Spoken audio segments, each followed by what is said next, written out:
Ada Apa satu tuh, kalimat Bang? yang Bisa. sering saya sampaikan sama kawan-kawan mahasiswa di Fakultas Hukum. Jadi selama kita berkuliah harus ada 3 komponen yang harus kita capai. Yang pertama itu sukses pendidikan. Sukses pendidikan dalam artian kita nggak ada kena MK ngulang, kita di kampus kita kuliah secara normal, tidak ada kendala tentang akademik. Baru yang kedua itu ada sukses organisasi. Sukses organisasi bukan hanya kita harus menjabat sebagai ketua, menjabat sebagai kepala departemen, kepala biro, kepala bidang, enggak. Tapi bagaimana ketika kita berorganisasi, kita mampu berdampak untuk organisasi maupun orang di sekitar organisasi. Baru yang terakhir itu sukses dalam segi prestasi. Sukses dalam segi prestasi bukan harus menjadi juara, Kak. Tapi bagaimana hari ini ketika ada perlombaan kita sering ikut. Mungkin dari keseringan ikut tadi kita nggak tahu nih di hari apa kita dapat jackpotnya untuk jadi juara, kan seperti itu. Jadi ada 3 komponen yang harus dipenuhi selama kita berkuliah: sukses prestasi, sukses akademik, sukses prestasi, dan sukses organisasi. Warahmatullahi wabarakatuh.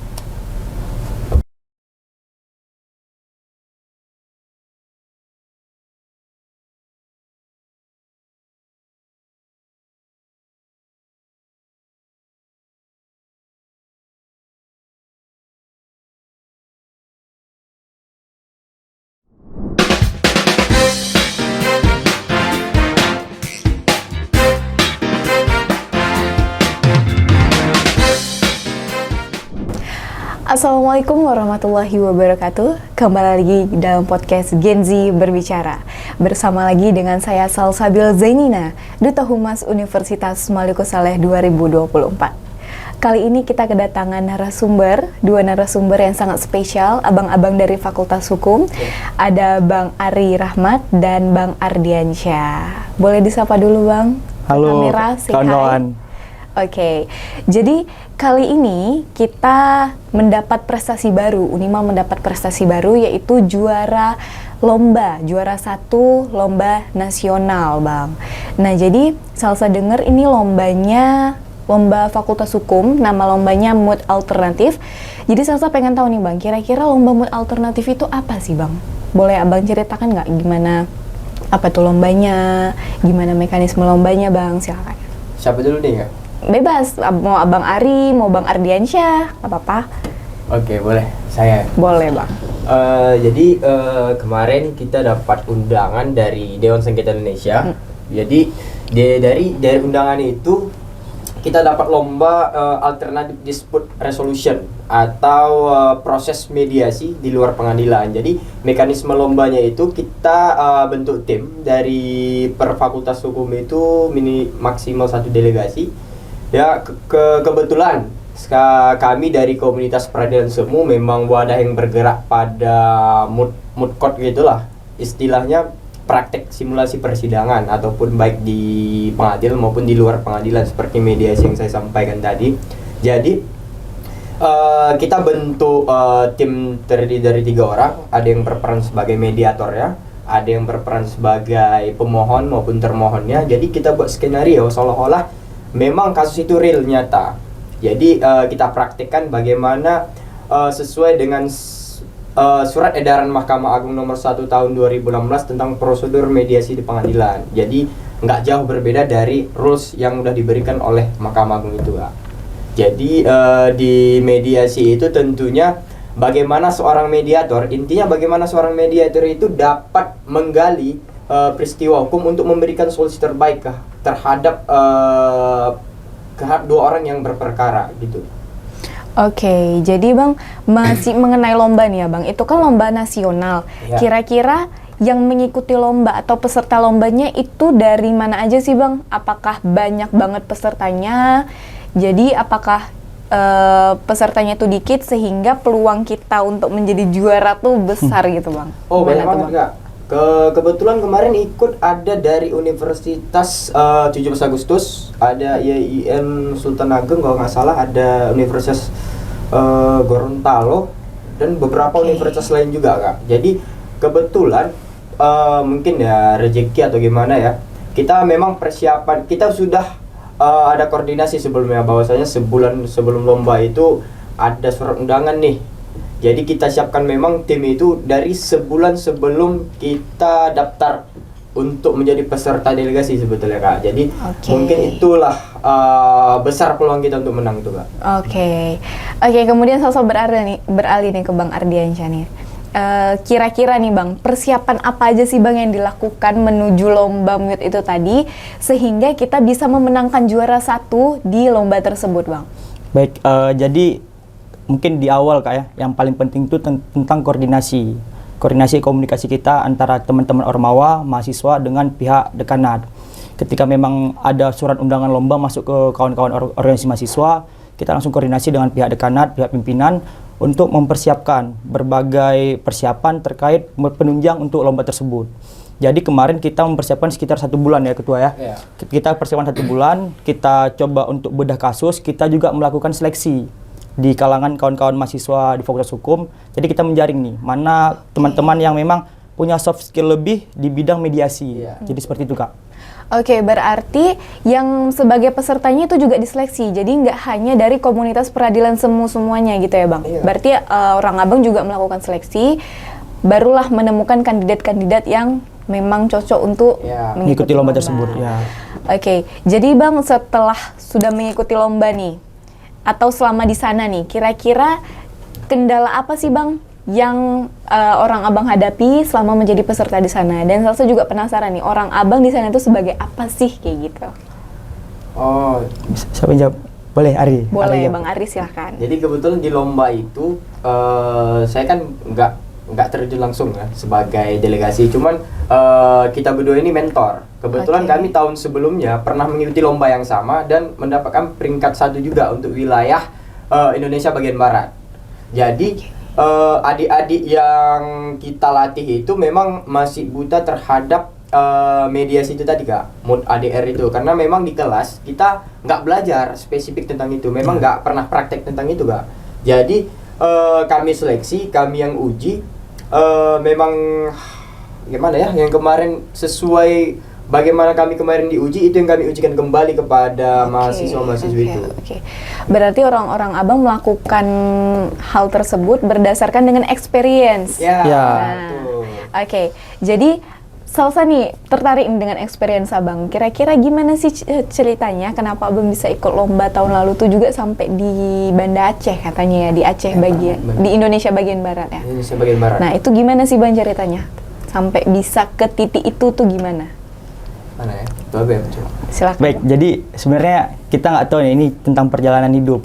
Awal kami pertama kali mengikuti berdua ini lomba itu di Moot Court Militer. Oke. Waktu Piala Mahkamah Agung dan Piala Kasat di Jakarta.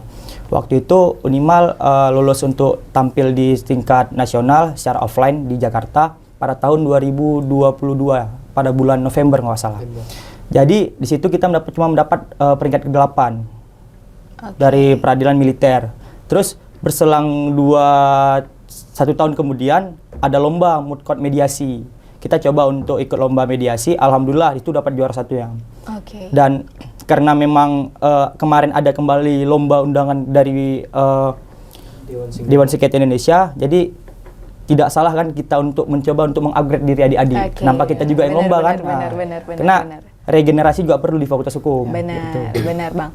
Nah jadi setelah Salsa dengar nih dari abang-abang, ternyata untuk sampai di titik ini ternyata banyak perjalanan yang sudah dilaluin sampai orang Abang bisa menciptakan adik-adik tadi menjadi seorang juara nasional. Nah jadi Salsa juga penasaran nih Bang, selain orang abang-abang ini yang ada di belakang adik-adik itu, kira-kira ada misal ada dosen yang ikut sebagai mentornya atau ada dekan mungkin, itu ada nggak Bang? Tentunya ada Kak. Kemarin selaku pembina kita juga pernah menjadi mentor kita waktu kita yang lomba yang tahun 2023 itu Dr. Ibu Elidarsari, dan sekarang jadi pembina komunitas peradilan sumum. Nah, banyak arahan maupun saran yang diberikan oleh ibu beliau tentunya untuk tim delegasi yang kemarin. Banyak arahan maupun skenario yang kita ubah, bagaimana kita membangun dinamika dalam persidangan tentunya biar istilahnya praktek itu nggak flat gitu Kak. Oke. Jadi ada kayak cekcok Benar. Gitu. Jadi kayak ada skenario di Ya, dalamnya juga kayak betul. gitu. Oke Bang, tadi Salsa sempat notice beberapa kali komunitas peradilan semu.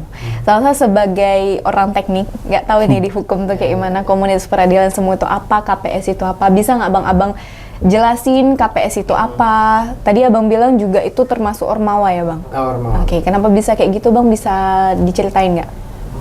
Jadi awal mula terbentuknya KPS itu tahun 2020 dan Oke. disahkan itu tahun 2021.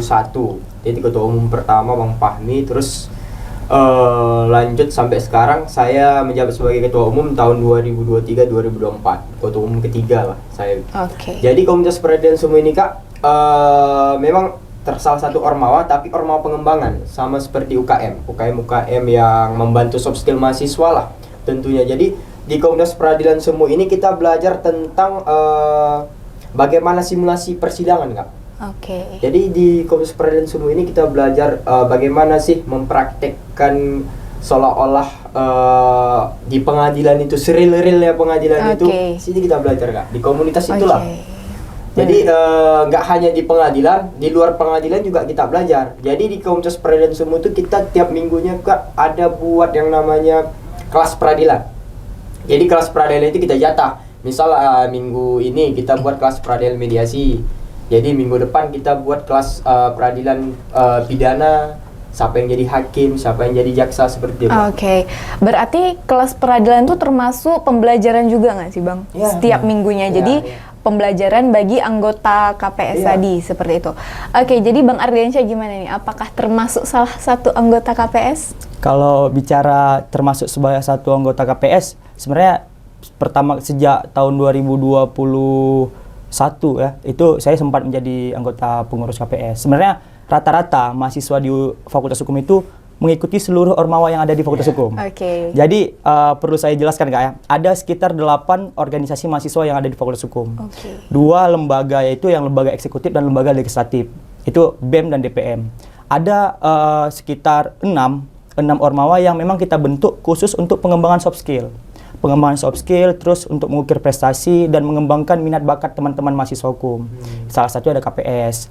Kalau bicara tentang teman-teman yang suka bahasa Inggris, mungkin ada namanya English Club. Oke. Kalau teman-teman yang suka seni, kita ada juga Sanggar Seni Hukum. Teman-teman yang suka tentang media redaksi, ada juga namanya LPMH, Lembaga Pers Mahasiswa Hukum. Yang suka debat, ada juga kita wadahi, namanya FKPH. Dan juga ada LDF. Jadi kita sengaja bentuk beberapa organisasi mahasiswa otonom di Fakultas Hukum demi menunjang prestasi dan soft skill teman-teman mahasiswa. Oke, jadi berarti banyak banget ini organisasi-organisasi yang memang mengimprove soft Iya. skillnya, terutama di Fakultas Hukum ya Bang. Oke, jadi masih mengenai KPS tadi ya Bang. Kira-kira benefitnya kita mengikuti KPS itu selain memang untuk perlombaan, apalagi tuh Bang? Benefit misal kayak untuk kedepannya setelah after kuliahnya nanti gitu. Jadi benefitnya, jadi kan notabene anak hukum ini Kak, Iya. kalau nggak jadi hakim, pengacara, advokat kan gitu. Iya, Jadi benar.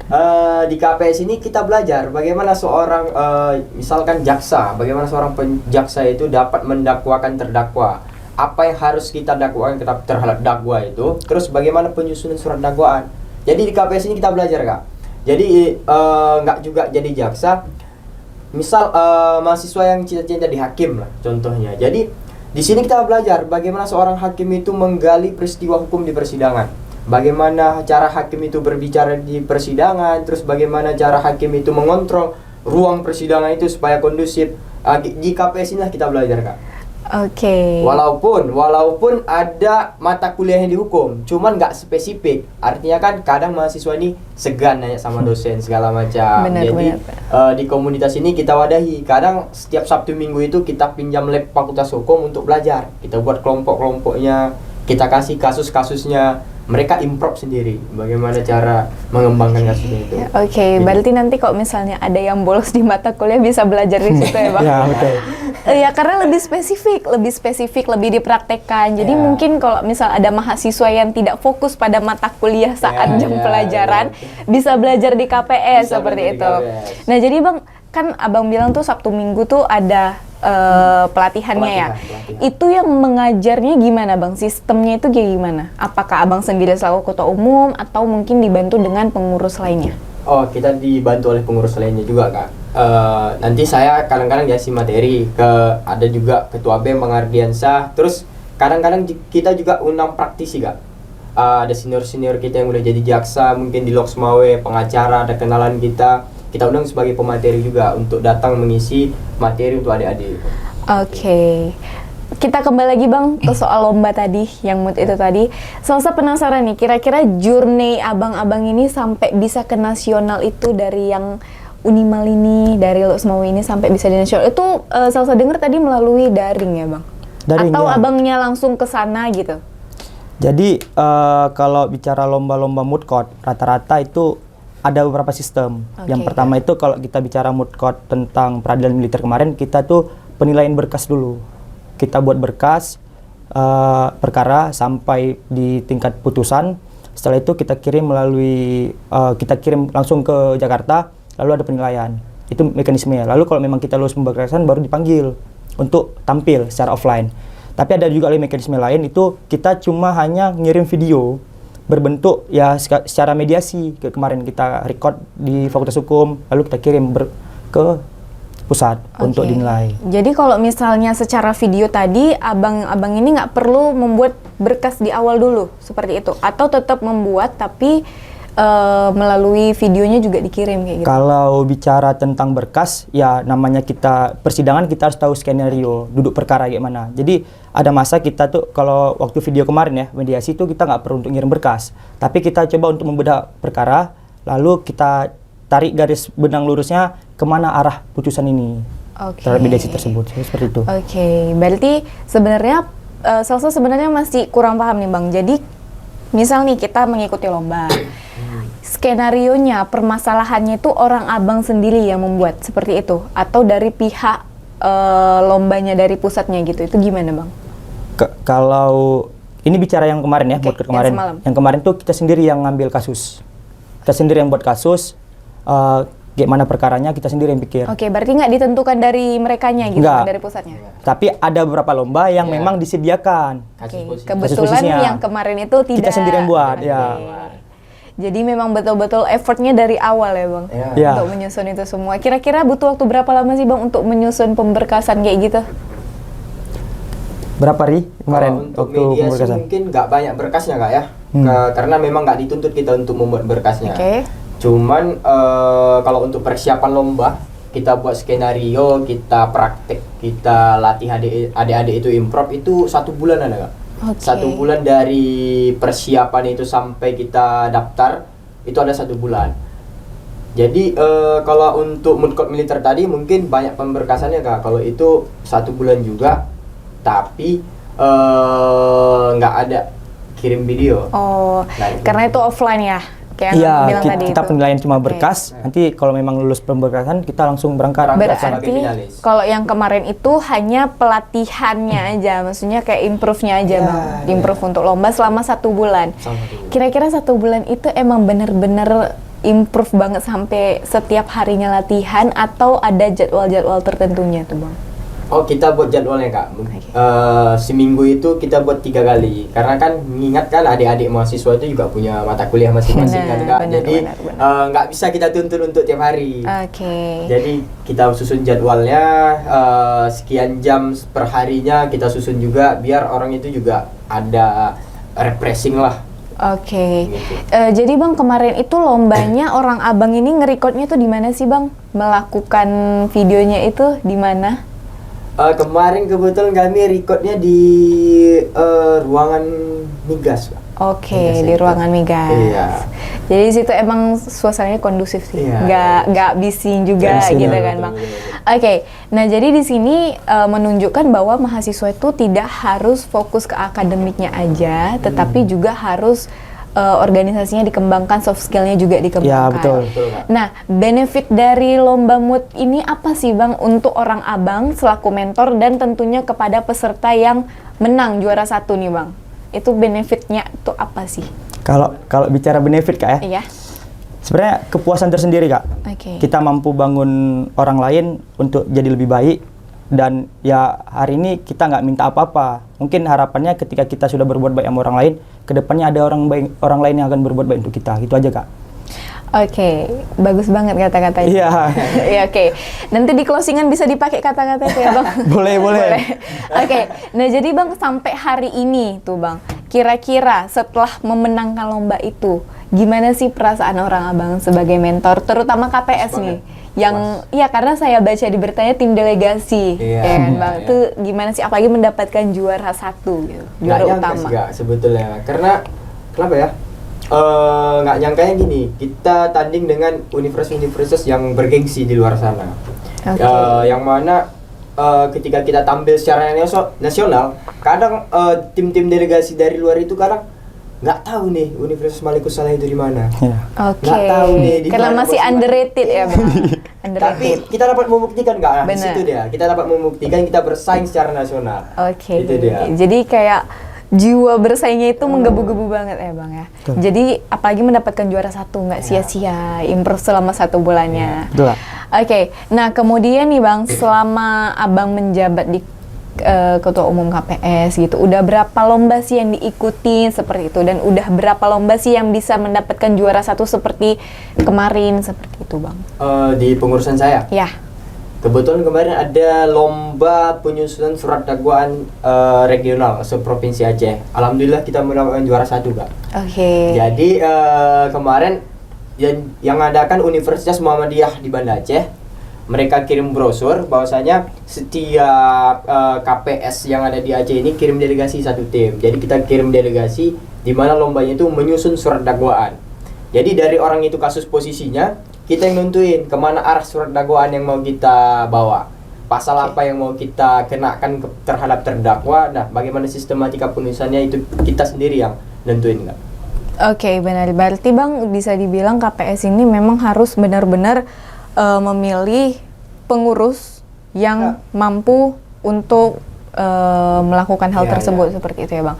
Oke, balik lagi ke lomba yang tadi nih Bang. Sebenarnya saya masih mau tahu banyak nih karena penasaran kayak kendalanya itu gimana sih Bang? Kendala terbesarnya selama di sana itu apa sih? Boleh diceritakan sedikit aja? Sebenarnya kendala dalam mengikuti lomba mood court lah ya Kak, mau mediator, Kendala militer atau terbesarnya apa gitu, ya. Bang.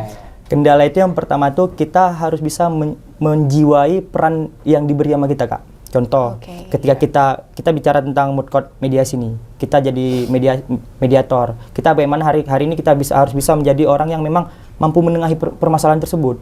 Harus sabar, tidak boleh emosian. Tuh. Terus ketika kita jadi pemohon, bagaimana hari ini kita harus bisa menekan terkait apa yang hari ini kita perkarakan, dan begitu juga dengan termohon.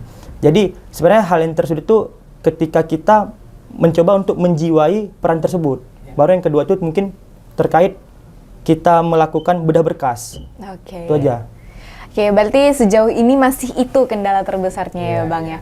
Oke, karena tadi kita udah cerita-cerita tentang lomba mood itu juga, dan juga tadi KPS, komunitas peradilan semu yang ada di Fakultas Hukum. Saya juga ingin mengucapkan selamat karena sudah mendapat juara 1. Terima kasih sudah membanggakan Universitas Malikus Saleh. Oke, sebelum kita closingan bisa dikasih kata-katanya Bang yang bagus tadi ke kamera? Oh, ada Kak. Ada Apa satu tuh? kalimat Bisa. yang sering saya sampaikan sama kawan-kawan mahasiswa saya di Fakultas Hukum. Jadi selama kita berkuliah harus ada 3 komponen yang harus kita capai. Yang pertama itu sukses pendidikan. Sukses pendidikan dalam artian kita nggak ada kena MK ngulang, kita di kampus kita kuliah secara normal, tidak ada kendala tentang akademik. Baru yang kedua itu ada sukses organisasi. Sukses organisasi bukan hanya kita harus menjabat sebagai ketua, menjabat sebagai kepala departemen, kepala biro, kepala bidang, enggak. Tapi bagaimana ketika kita berorganisasi, kita mampu berdampak untuk organisasi maupun orang di sekitar organisasi. Baru yang terakhir itu sukses dalam segi prestasi. Sukses dalam segi prestasi bukan harus menjadi juara Kak. Tapi bagaimana hari ini ketika ada perlombaan kita sering ikut. Mungkin dari keseringan ikut tadi kita nggak tahu nih di hari apa kita dapat jackpotnya untuk jadi juara, kan seperti itu. Jadi ada 3 komponen yang harus dipenuhi selama kita berkuliah: sukses prestasi, sukses akademik, sukses prestasi, dan sukses organisasi. Mungkin seperti itu Kak. Oke, terima kasih Bang atas kata-katanya. Mungkin Gen Z yang sedang menonton ini bisa langsung mengaplikasikannya ke dalam dunia perkuliahan. Dan saya ucapkan terima kasih kepada Bang Ardiansyah dan Ari Ahmad yang telah menjadi narasumber Gen Z Berbicara pada hari ini. Oke, jangan lupa like, komen, dan subscribe, dan ditunggu untuk konten selanjutnya. Assalamualaikum warahmatullahi wabarakatuh.